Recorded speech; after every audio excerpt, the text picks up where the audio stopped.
Sejam muito bem-vindos ao Laboratório de Liderança. Estamos aqui, mais um episódio, mais uma semana.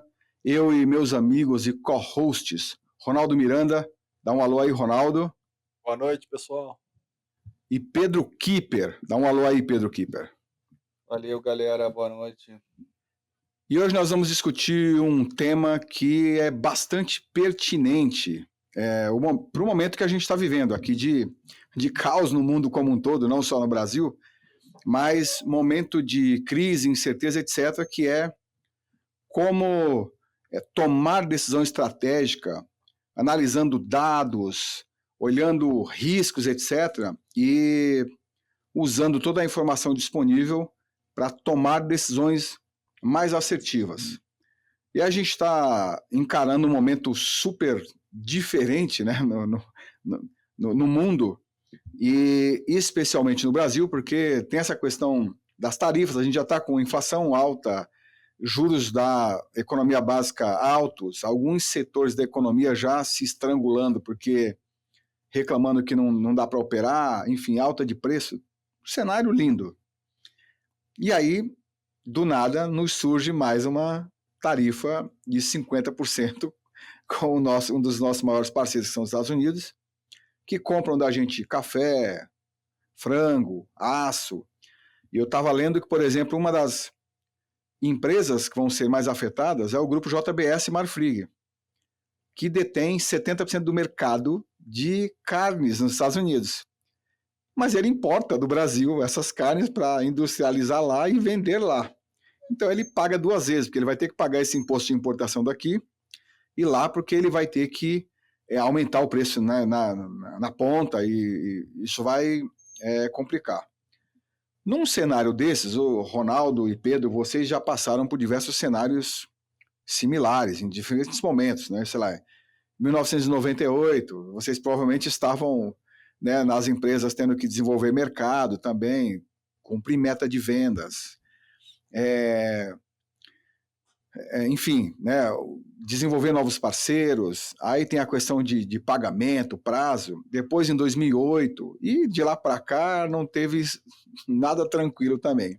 Tem alguns pequenos ciclos, às vezes você tem um ano que você fala, respirei, mas via de regra vem algum novo evento, algum novo louco que aparece no mundo e que afeta, e aí como é que vocês costumam não só olhar a situação para tomar decisão, mas também passar confiança para o time num cenário desse, né?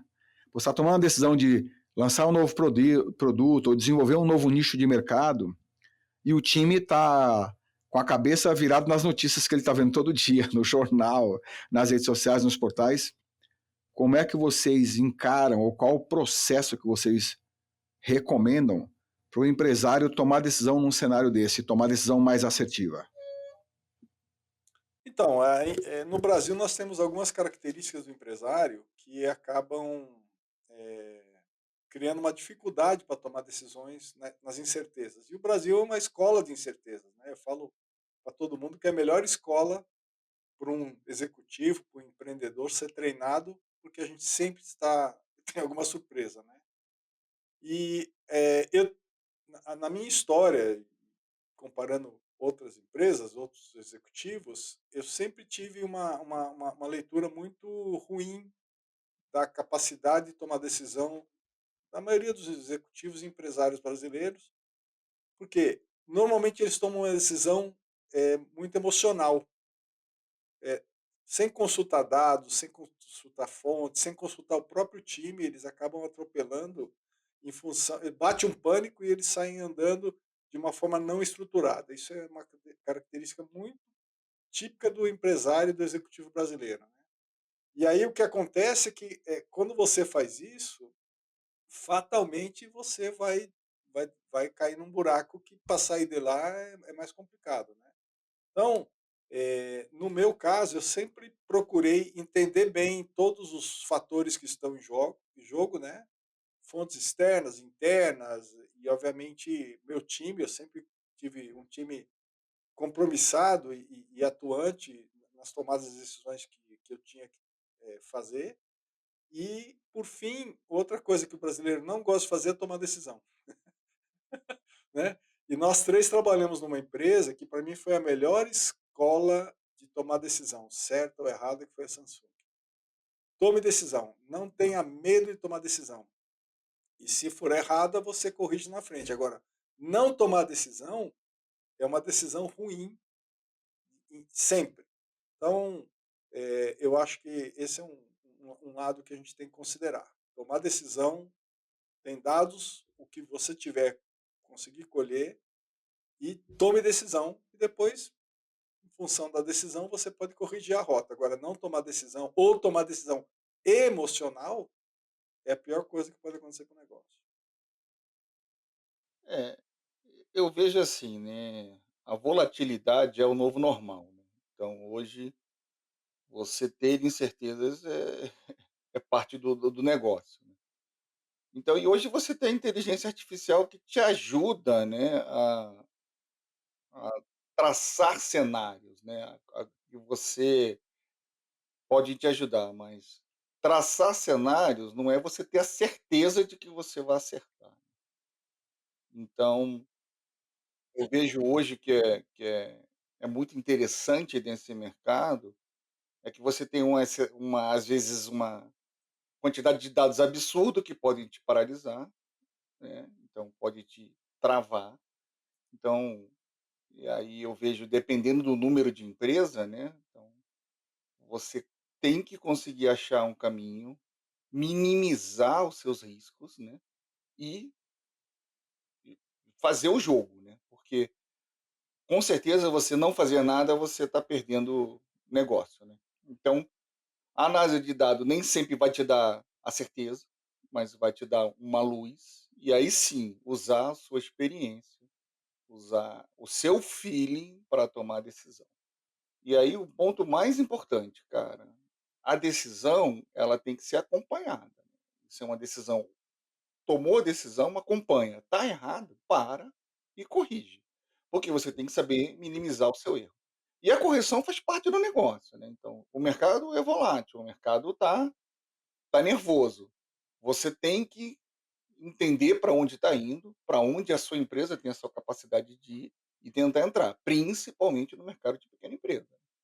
Então ali você tem que ter uma visão, rápida, porque não tem tempo de pegar muito dado, não tem gente, não tem recurso, não tem tudo, então pegar a informação que te dá uma base, usar o seu feeling e seguir o caminho, né. E aí, não precisa ter o plano mais completo possível imaginário, cara. É o seguinte, o bom é inimigo do ótimo. Então, você precisa ter esse grau de risco para você tocar. Se você for pegar para fazer sempre a perfeição para tomar a decisão, você se paralisa. Então, se você tem esse dado, tem essa condição de fazer essa análise, cara, do it, minimiza o seu risco e vai para cima, porque senão você vai estar, dificultando a sua vida. Legal, assim, tem uma fala do Colin Powell, né, que foi secretário de segurança, sei lá, no governo Clinton, se eu não me engano, não é isso? Sim, Que ele fala o seguinte, né, é, se você tiver 60% das informações que você precisa para tomar a decisão, tome a decisão e depois faça a correção de rota. Porque muita gente fica esperando ter 100% das informações para poder tomar a decisão e aí não toma decisão nenhuma, que é o que vocês estavam falando de paralisar. E ele fala o seguinte: aqueles que estão esperando ter todas as informações possíveis para ter mais segurança para tomar decisão, via de regra não estão liderando, eles estão cumprindo ordens de alguém. Então, a pergunta que eu faço para vocês é, olhando para a empresa de pequeno porte, médio porte, que a gente sabe que não tem muita organização dessa informação, né, dos dados na empresa. Como é que esse cara pode,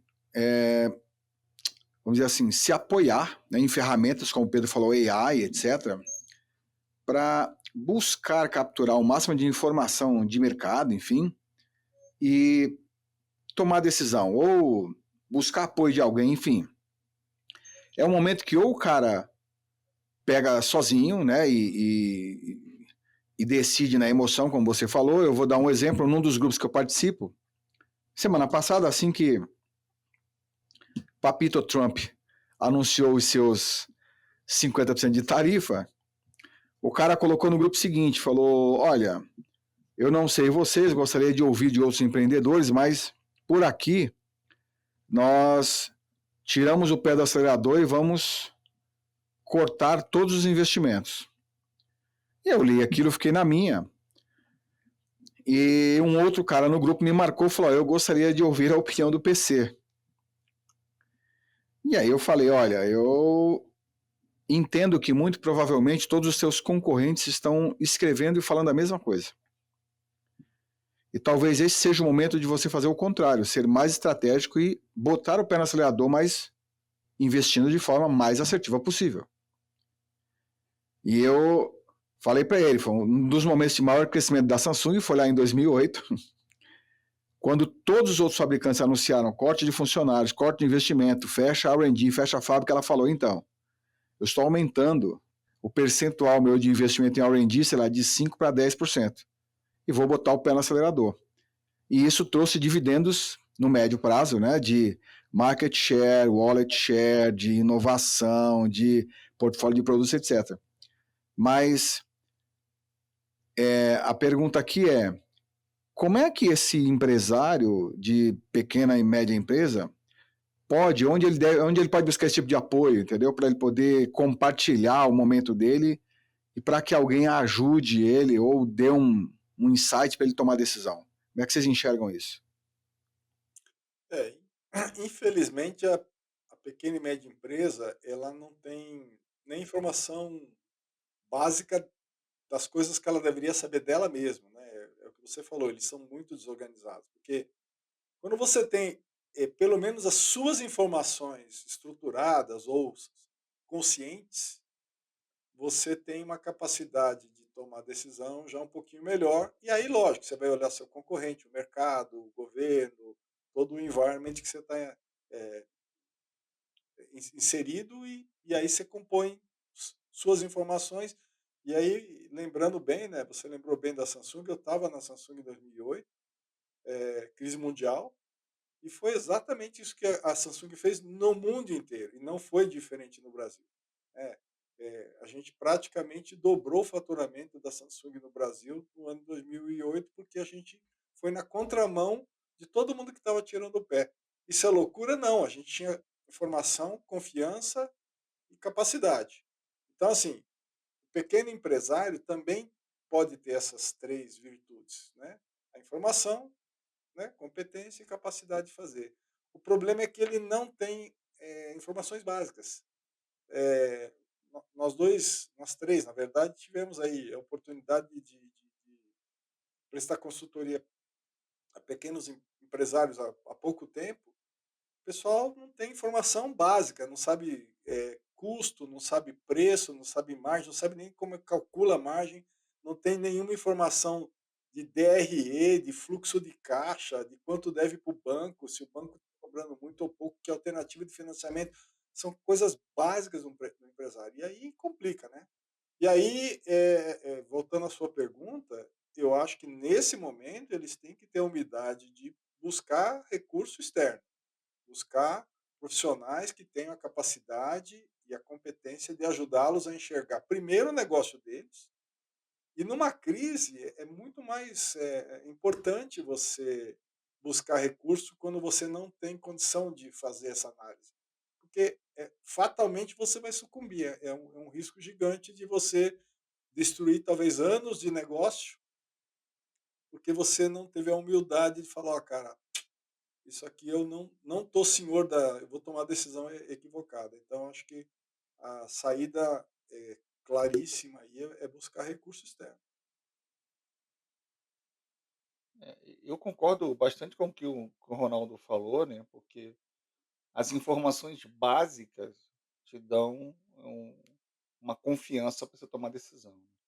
Então entender como mexe com o fluxo de caixa, como mexe até onde você vai o seu risco, como é que, você consegue mexer um pouco com a o fluxo da empresa é fundamental, né. Então, quer dizer, se a gente tem o nosso foco do nosso assunto aqui, talvez falar um pouco para o pequeno e médio empresário, esse é uma coisa que muita gente tem dificuldade, que é o mais importante. Aí uma vez você tendo isso, né, você consegue ter, eh, mais confiança na tomada de decisão. E aí sim, é ouvir opiniões. Hoje você tem aí a inteligência artificial como um grande instrumento para você tirar isso, mas saber fazer a pergunta para a inteligência artificial é muito importante, né, porque nem sempre ela é tão assertiva quanto você quer, né. Então como você tem essa confiabilidade nessas informações, né, então às vezes você pega 2 inteligências artificiais, os resultados são diferentes, né, a forma e conteúdos ou como elas têm acesso. Isso pode afetar a sua decisão. Por isso que eu acho que tem um mix de um monte de coisa, né, você usar a inteligência artificial, usar uma consultoria, usar amigos, usar, no meu caso, o time de vendas, que eu acredito também que muitas das informações você consegue dentro de casa falando com seus pares ou seu time, ouvindo opiniões diferentes, né. Então, para mim eu acho que é uma coisa que eu sempre faço, né. Eu sempre pego opinião, às vezes a opinião para mim é bastante esdrúxula, né, mas tem sempre alguém que vai agregar alguma coisa para você, e tem sempre que alguém que vai falar uma coisa que não faz muito sentido. Mas você sempre tira alguma coisa de uma conversa, de uma troca de informações do time. Então é uma coisa que tem que incentivar, e aí você começa a usar inteligência artificial, uma consultoria, ou um amigo, ou um grupo, ou etcétera, e você basa. Desde que, lógico, isso não fique semanas. Tem que ter um nível de fluidez que não impacta o negócio, para você não perder o bonde, né. Então, às vezes, passou uma oportunidade, você ficou ali. Então tem que ter essa dinâmica para conseguir ser mais efetivo na decisão. Eu acho que existe essa questão que vocês falaram de informações básicas. Eu acho que vocês citaram aí fluxo de caixa, né, DRE. A maioria dos empresários de pequenas empresas, eu não gosto de usar o termo pequeno empresário, porque assim, é melhor usar um pequeno é a empresa, não o cara, né? E quando o cara se denomina pequeno empresário, ele já morreu e não sabe ainda, só não foi enterrado, ele já deixa de evoluir a partir daí. Mas a maioria não sabe quais são essas informações básicas que ele teria que controlar. A maioria usa o mantra de falar que sem vendas a empresa não existe, mas ele não conhece o processo de venda dele, ele não conhece o histórico dos clientes dele, da base. Ele não sabe se é ele que vende ou se é o cara que compra. Qual é a periodicidade desse cara, né? Se ele teria a oportunidade de vender mais produtos naquele mesmo cliente, porque ele não conhece o negócio do cliente, ele tem interação com uma pessoa que às vezes é só compras e tal. Então são realmente processos e informações muito básicas que poderiam destravar, né, uma visão, um plano de ação, outras coisas. Eu acho que isso é uma complicação. E, na opinião de vocês, esse empresário ele não tem essas informações básicas por quê? Falta de educação, no sentido, pô, o cara não, né, não teve nenhum, não foi buscar um treinamento, porque muitas vezes o cara cria um negócio do zero e vai para cima e sem nem saber muito como, cara, ele sabe que ele tem que vender, ele vai, ele busca cliente, ele vende, muitas vezes no começo sem saber se aquilo dá lucro ou não, mas ele vai girando caixa e vai fazendo acontecer, sem ter uma formação, sem nada. Alguns têm a humildade de reconhecer, pô, tá na hora de buscar e vai. E isso não é só de pequena empresa. Eu vi um estudo ano passado que das empresas entrevistadas, que eram acho que 1.200 empresas nos 4 continentes, 58% dos gerentes dessas empresas nunca tiveram qualquer treinamento de gestão. Porque, via de regra, o cara é bom no que ele faz, alguém assim, eu chego e falo assim, pô, esse cara, vamos botar ele para gerenciar a equipe, porque pô, ele sempre entrega o resultado dele e tal. Mas ninguém perguntou pro cara se o cara, né, sabe gerenciar pessoas. Às vezes ele sabe controlar o dele, mas tem mais 8, sei lá, para ele olhar para a produtividade, para o que esses caras estão fazendo, para demandar, para, né, liderar, etc. Na opinião de vocês, qual que é o gap? Tipo, é educação? É o cara ter humildade de entender que ele não sabe que ele precisa procurar ajuda, onde procurar ajuda, sei lá, o cara vai no Sebrae, vai. O que é que vocês acham que poderia melhorar essa visão básica desse empresário de pequena empresa para que ele possa passar a entender quais são as informações mínimas que ele tem que ter do negócio e do mercado dele, para ele poder a qualquer momento ele saber onde estão os principais gargalos? Acho que você matou de primeira aí. Foi um chute no ângulo sem goleiro. Educação. O brasileiro típico não gosta de estudar, não gosta de se informar.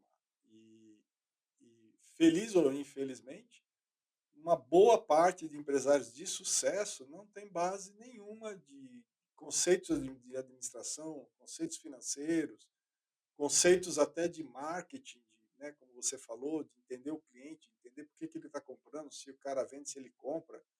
Então, assim, por isso que eu falo, feliz ou infelizmente. Feliz porque, apesar de tudo isso, tem muita gente, e o Brasil segue vivendo com milhares, centenas de milhares de empresas pequenas que sustentam famílias e outras pessoas empregadas, felizmente. Por outro lado, esse é o calcanhar de Aquiles, na minha opinião, do Brasil, não só como empresário. Eu acho que a educação no Brasil é o grande motivador negativo da gente viver em ondas sobe e desce, porque a população e o cidadão típico não gosta de estudar, né? Então, eu cito muito o exemplo, e vocês dois são dois exemplos também dentro desse contexto, que a gente busca aprender, estudar. Eu fui fazer um monte de curso, inclusive fazendo agora, estou fazendo alguns cursos agora, depois de velho até, né? Por quê? Porque eu gosto de aprender e eu preciso continuar aprendendo para continuar entregando resultados se eu quiser gerar riqueza, né? E o empresário não gosta disso. E aí ele de novo volta para o modelo: ah, eu sabia fazer isso, estou ganhando dinheiro com isso, não me interessa o resto. Até que chega numa encruzilhada, como a gente está falando agora, uma crise qualquer, e aí o cara sucumbe, volta para trás ou perde uma boa parte da riqueza que ele acumulou. Mas eu acho que o grande problema, PC, é educação. E sem a informação, né, nós três temos essa formação, se você não entender administração básica, conceitos básicos de venda, de marketing, é difícil você ser um empresário de sucesso contínuo, né? Perpetuar o seu sucesso. Eu não consigo enxergar como é que pessoas ignoram isso, né? Eu acho que você matou a pau. É educação, educação, informação e ter ambição de aprender. Eu acho que esse é o grande ponto. Eu acho que tem a cultura do aprendizado, né, você falou educação, eu acho que essa cultura, né, ela tem que ser espalhada pela empresa, né, não só o líder, né, ou o gestor ou o dono, tem que dar o exemplo, né, e aí usar esse exemplo, quer dizer, ele tem que entender que ele precisa estudar ou ele precisa melhorar os conhecimentos, né, de alguma forma. Que, por exemplo, eu acho que o você errar, não é um problema, né, porque você errar é um dado, né, você vai melhorar com isso. Então, se você tem uma cultura de que você incentiva o cara, é lógico que você tem que limitar o risco da então você pode botar a empresa quebrar, né, mas se você incentiva a pessoa a tomar decisões menores e pequenas e que eles aprendam com os erros, você vai estar ganhando e isso vai gerar uma cultura maior, melhor de inovação, de você conseguir fazer a galera sair daquele quadradinho, né, todo mundo fica naquela zona de conforto. Então, e aí essa cultura de você incentivar o time a ter discussões e aí incentivar eles a tomarem decisões que sejam menores, e isso vai aumentando, vai dando confiança, é lógico que vai melhorar todo o negócio, né, cara. Eu vou dar um exemplo aqui, por exemplo, na minha área, né, você tem cloud versus on-premises, né. Que é melhor, né? Então, aí tem um bilhão. o cloud é quando você tem. Então, o on-premise é quando você tem a sua própria estrutura física, né, quando você tem a lata lá, o servidor é seu, você manda, você compra. Então existem milhares de custos de aquisição, de tempo, de licença de software, de energia, de manutenção, uma série de coisas, e quando você tem, por outro lado, a cloud, você contrata um serviço na nuvem e você tem tudo lá. E tudo isso tem, claro, ganhos, né, coisas boas e coisas ruins, né. E isso é uma decisão que o cara tem que tomar na muito mais frequente numa renovação, que ele tem que trocar o parque, que ele tem que fazer alguma coisa, e ele entender para onde ele vai, né. Então aí tem vários pontos, né, se você for entender que os bancos, né, e eu vou dar o exemplo do Itaú, que é o maior do Brasil, tem a missão de estar 100% na nuvem, acho que em 1 ou 2 anos, eu acho que ele já tem a maior parte dos serviços dele na nuvem. Você fala: "Pô, um banco que tem todo o dinheiro do mundo está indo para a nuvem", um dado interessante. E como é que mas eu tenho um servidor, eu quero estar sentado, eu tenho aqui a comunicação, então tem certas coisas. O ponto principal que eu acho que nessa mudança é você entender que para você ir pra cloud não é a questão só de custo, é a questão de cultural. Cloud é uma cabeça diferente. Então, eu eu estou na cloud, eu usei um serviço, eu ligo, uso, acabei de usar, eu desligo. Quanto mais eficiente eu fizer isso, maior é a minha redução de custo. Se eu for usar o meu modelo de estar com o meu servidor em casa para a cloud, ele é mais caro. Então, você tem que mudar o conceito do seu time e a forma que você vai usar. Pelos conceitos e pela forma que você tem na cloud, se você fizer isso de forma muito eficiente, você reduz 60% o custo. Mas esse é o ponto, você tem que saber usar a cloud. Então, se você não tem um time que saiba usar a cloud, você tem que usar uma empresa de consultoria que te ajude a criar essa cultura, que é a mesma coisa que a gente está falando nessa decisão que o cara tem aqui para tomar uma decisão. Ele precisa se preparar para tomar a decisão. Então, aí você tem que ter essa cultura e tem que ter esse aprendizado para você conseguir tomar decisões assertivas, mesmo nas incertezas. É, Legal. É, eu imagino o seguinte: você falou, pô, às vezes o cara tem um time, né? Que se você não tem um time que conhece, você deve buscar ajuda. Sim, Qual o caminho que vocês imaginam? Porque assim, como é que eu vou saber se o meu time, não só que ele conhece, mas que ele está tomando a melhor decisão, né?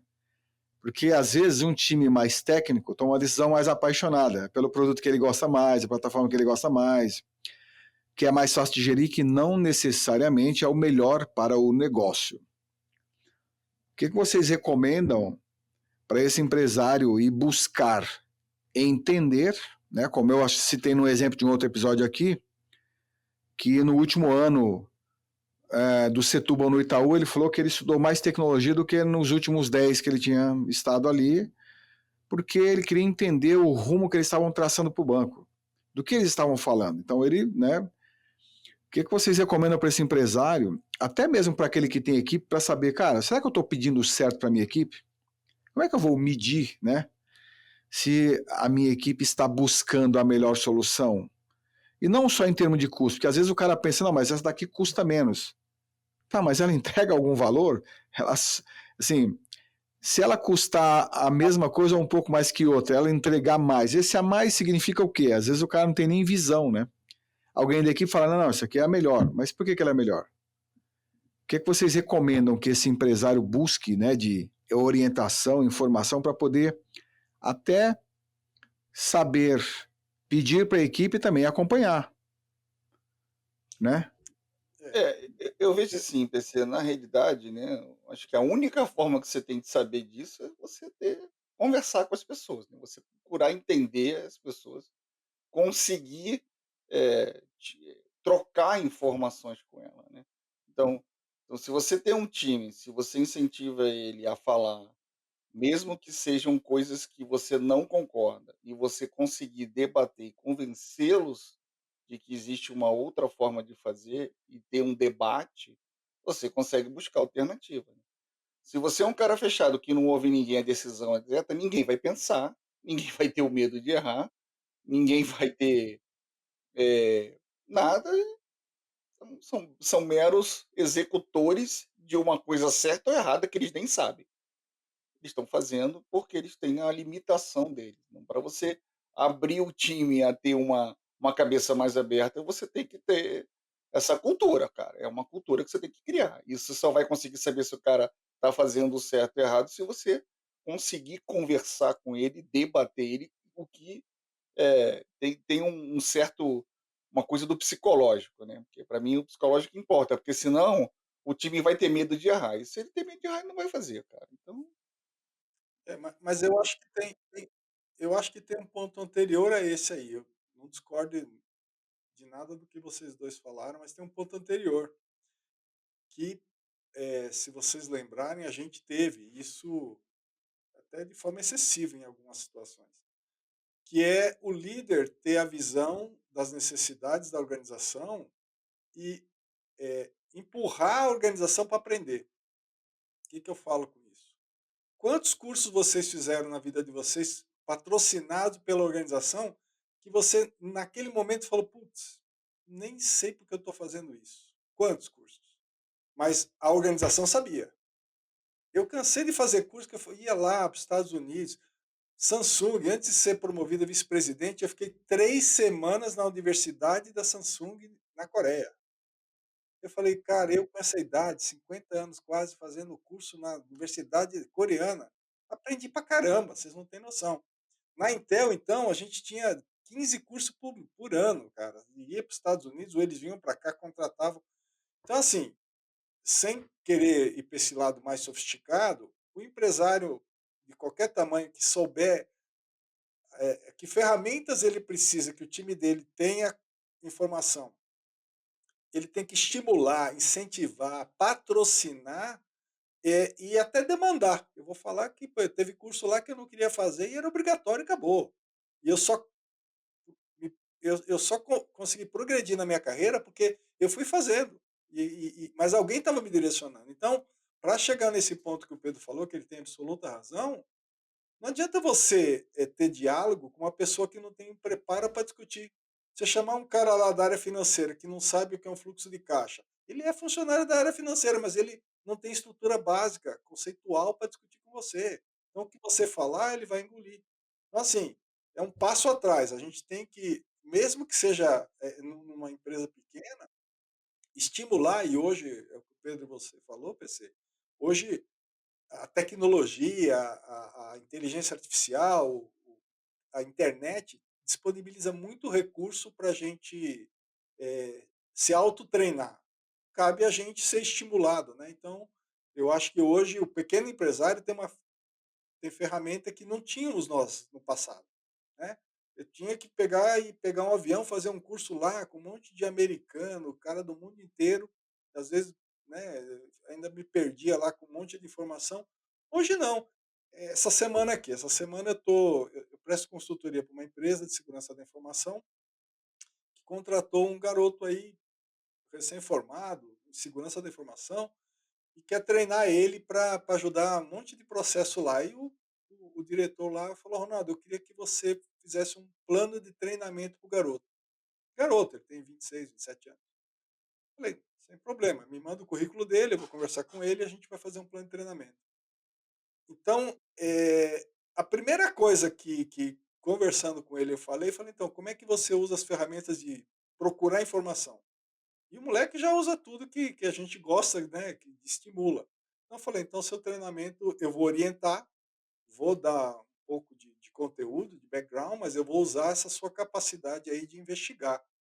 Agora, olha que legal, a empresa contratou um cara jovem para fazer um trabalho que eles não conseguem fazer, porque cada um tem lá a sua função, estão assoberbados, eles querem tirar a ISO 27001, né? E faz 8 meses que eu estou prestando consultoria, não anda porque os caras não têm tempo de fazer as coisas que eu recomendo. Contrataram um cara para me ajudar. Na verdade, ele vai fazer toda a parte chata, burocrática e tal, que é como eu oriento. Então, eu vou treinar o cara, ele vai ser estimulado, mas a empresa demandou, contratou o cara, demandou, vai me pagar para eu treinar o cara para fazer uma coisa que eles me contrataram para orientá-los a tirar a ISO 27001. Então,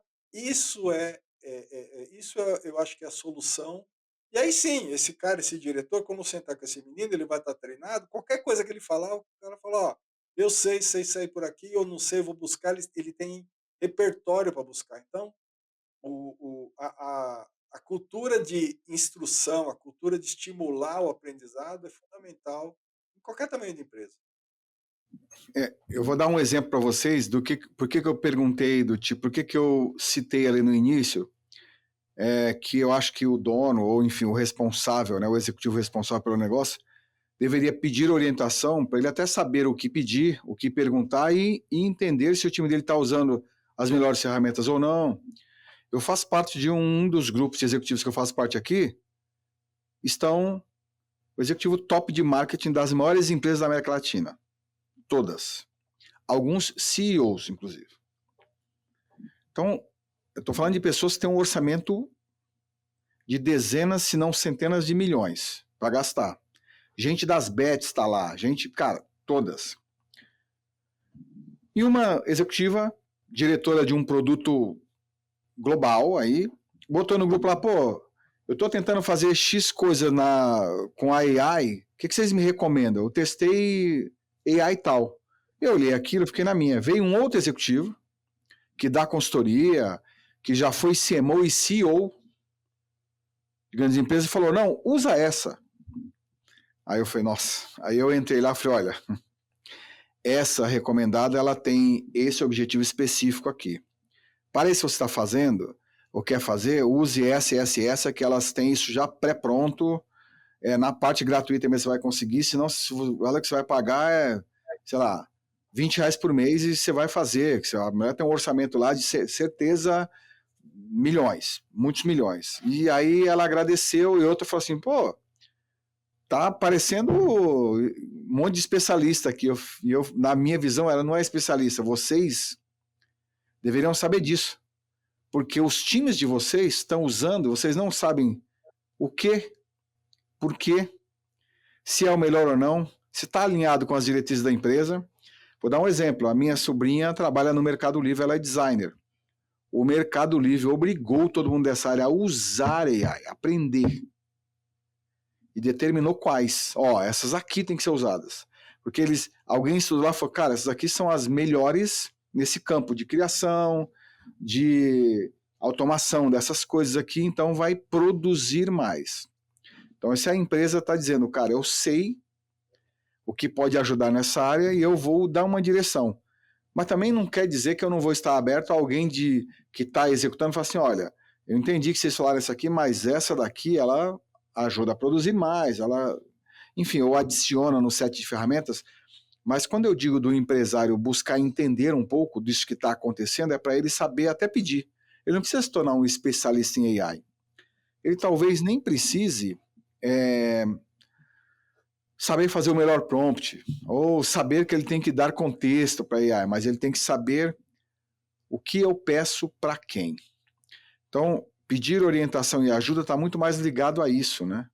Então, o cara deveria saber que, até para ele pedir, porque tem um monte de gente oferecendo, não, cara, especialista em AI, a gente faz o melhor para você, eu vou te entregar tudo muito rápido, barato, 24/7. E, por exemplo, por que é importante saber? Na Europa começou uma onda agora de empresas contratando designers e copywriters para corrigir o que a AI fez.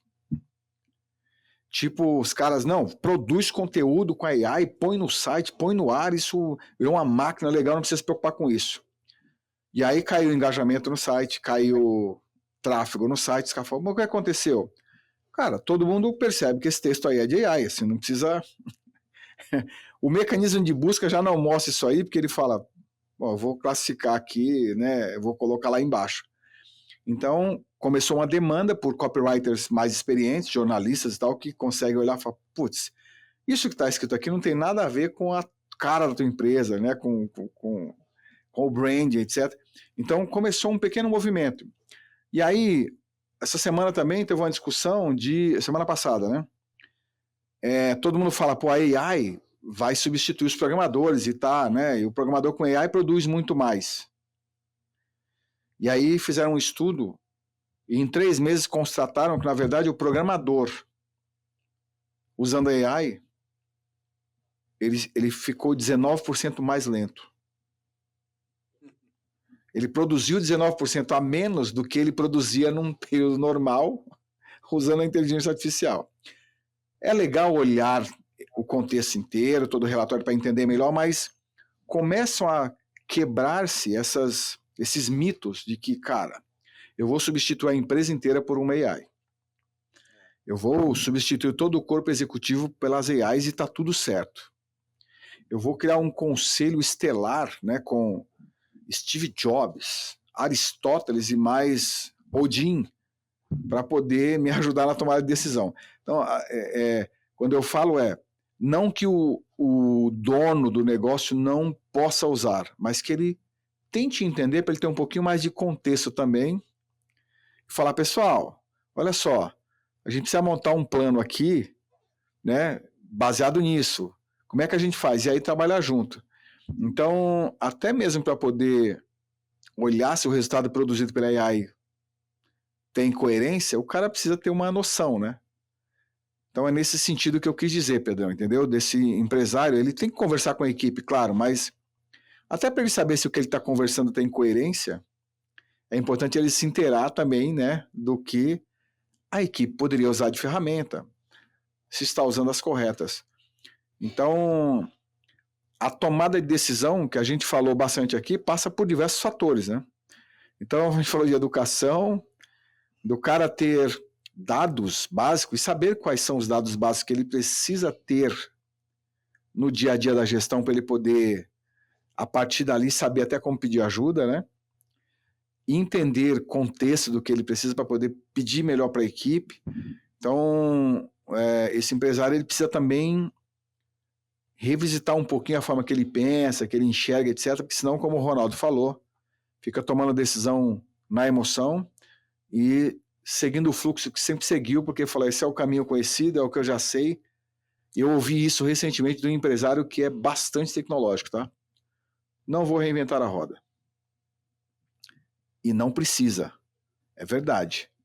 Mas veja se alguém não inventou uma roda mais eficiente do que a que você usa.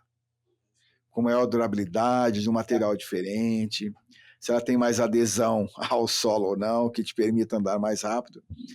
Então, eu não preciso criar uma nova roda. Eu não preciso criar a minha AI, uma vez que tem lá o Google trabalhando 24/7, investindo bilhões, criando uma AI super inteligente. Que tem a Perplexity fazendo isso, que tem a Microsoft fazendo isso, que tem a Meta fazendo isso. É nesse sentido. Mas eu preciso entender como é que eu faço o melhor uso dos recursos que esses caras estão criando. Acho que a gente chegou num bom termo aqui de tempo. Eu queria ouvir de vocês aí as considerações finais, mas eu acho que a discussão foi boa nesse sentido, né? Então, eu acho que tem um ponto assim que vocês, o Ronaldo citou aí a Samsung, né, como uma empresa que na época tomavam decisões muito rápidas e tinha, mas por exemplo, a Samsung hoje está tomando pau aí direto de uma T-série na TV, os celulares chineses estão chegando muito perto e, e a gente vê, ela não tem mais a liderança que tinha, apesar do brand, apesar de tudo, centros de design, etc, né, então corrobora um pouco o que você falou, né. Não basta nem tudo isso, ter todos esses conceitos, mas como basta você se revisitar constantemente, né, do ponto de vista da estratégia, para ver se faz sentido, se está adequada com as mudanças do mercado e do mundo, que como a gente começou, ele gira muito rápido, né. Então, a gente veio do mundo pós-pandêmico que mudou muito a cultura das pessoas, da forma de pensar, da forma de como eles veem compra, como é que eles veem, né, uma série de coisas. O mercado teve que se adaptar muito rápido e agora essas mudanças estão cada vez mais rápidas. Então, e aí você tem que revisitar uma empresa tradicional como o Samsung e falar: "Cara, o que que eu posso fazer de diferente para agora combater esse mercado chinês aí muito mais dinâmico, de uma certa forma, né, fazendo parecido e mais barato, né, sei lá, que eu não sei se é bem essa a estratégia, mas que vem ganhando mercado, né. Então, como é que ele está se comunicando, como é que ele está fazendo, e aí você tem que talvez olhar para sua empresa e falar: "Tá, como é que eu estou nesse mercado atual, como é que ele vai ser daqui a pouco e como é que eu me adapto a essas mudanças todas para competir". Não é fácil, né. E aí volta, só para finalizar, a questão de que você precisa de ajuda, você precisa de outras opiniões, não só do time, como uma consultoria externa de alguma coisa para te ajudar a entender melhor todas essas dinâmicas que estão cada vez mais rápidas. Mas é bem interessante, né? Tudo que você falou, Pedro, volta no que o PC tinha dado um realce. O líder tem que ter uma noção muito boa, para não dizer profunda, da organização e para onde está indo a organização e o mundo, né? Então, você citou Samsung, nós falamos aí no episódio de Microsoft, já tocamos Intel, podemos falar de Nokia, de Kodak, tem uma lista enorme. A prepotência, a arrogância do líder que não percebe as mudanças do mundo e continua fazendo tudo igual, isso vale para o pequeno empresário, como um conglomerado gigante como Samsung, Microsoft, Intel e etc. E então o líder não pode fazer o que o PC falou, não vou reinventar a roda. Como assim? Não precisa reinventar a roda, mas você tem que entender que tem alguém com uma roda melhor, né? Então, assim, voltamos sempre na liderança. A liderança, ela tem que ser ativa, ela tem que ser proativa, ela tem que estar na vanguarda, tem que entender. Ele falou do Setúbal, que foi aprender de tecnologia depois de uma certa idade, profundamente, porque o banco não era mais banco, era uma empresa de tecnologia. Então, Samsung, na minha opinião, hoje se perdeu na arrogância, na prepotência. Nós trabalhamos lá, uma empresa maravilhosa, esplendorosa, mas o comando, por muitas vezes, era arrogante e ignorava o que o mercado estava demandando. Isso vale para a Intel, que hoje não é mais líder do mercado, a Microsoft se safou porque mudou a liderança, e aí vai. Então, o líder, não importa o tamanho da empresa, se ele não entender da empresa dele e do environment, está fadado ao fracasso. Então, acho que fechamos bem o episódio de hoje e queria agradecer a ambos, porque o bate-papo hoje foi muito legal. Eu acho que eu gostaria de finalizar com uma frase que eu gosto de falar muito, e eu falo ela com frequência, que é o seguinte: o papel do empresário é todo dia buscar formas de matar seu principal produto. Porque quando ele está fazendo isso, ele está efetivamente buscando formas de criar novos mecanismos de vender, de criar novos produtos e serviços, de olhar para a concorrência, porque quando ele não faz isso, alguém vem e faz, é o que o Pedro falou. Pô, Samsung está lançando agora o Galaxy 28, sei lá, e o Z Fold 35, e o notebook não sei o quê. E ok, os chineses falaram, beleza, eu posso inclusive fazer igual, o nome é diferente, mas eu sou novo. E uma vez que eles já desenharam o modelo de mercado, agora eu vou lá e começo a comprar share daí, né? Eu começo a entrar nesses espaços com outro discurso, com dinheiro também, e vou comprar mercado. E é assim que é a lei do mercado. A gente não pode esquecer que o Império Romano ruiu também, né? Então, né? Não se refez, nunca mais teve aquele brilho, né? Teve o seu momento de dominância do mundo e, em algum momento, ruiu de dentro para fora, como tudo que acontece. Né, como, sei lá, os Estados Unidos agora, que, né, sempre tiveram essa posição de dominância, mas está ruindo, né, ou está mudando a história. Pode ser que não vá ruir, mas essa dominância que se tinha de liderança no mundo, era uma referência de liderança no mundo. Já não é mais, eu estou falando de 6 meses, não é nem algo de 10 anos. Né? As consequências disso vão perdurar pelos próximos 50, sei lá, 100 anos talvez. É isso aí. Assim é o negócio. Então, pessoal, muito obrigado mais uma vez. Falamos aqui sobre tomada de decisão estratégica baseado em dados, baseado em análise de risco, e discutimos um pouquinho aqui como que o empresário deve se preparar ou buscar, né, uma educação, não é nem formação, é educação para se preparar até para poder demandar melhor a equipe, poder acompanhar melhor o que a equipe faz, como faz, que ferramentas está usando, se está usando melhor para o negócio, não para eles. E eu acho que isso é um bom parâmetro para o empresário começar a pensar no negócio dele. Então, muito obrigado mais uma vez. Na próxima semana nos vemos aqui no mesmo bate-horário, no mesmo bate-local. Um abraço. Boa noite, abraço. Boa noite, boa noite.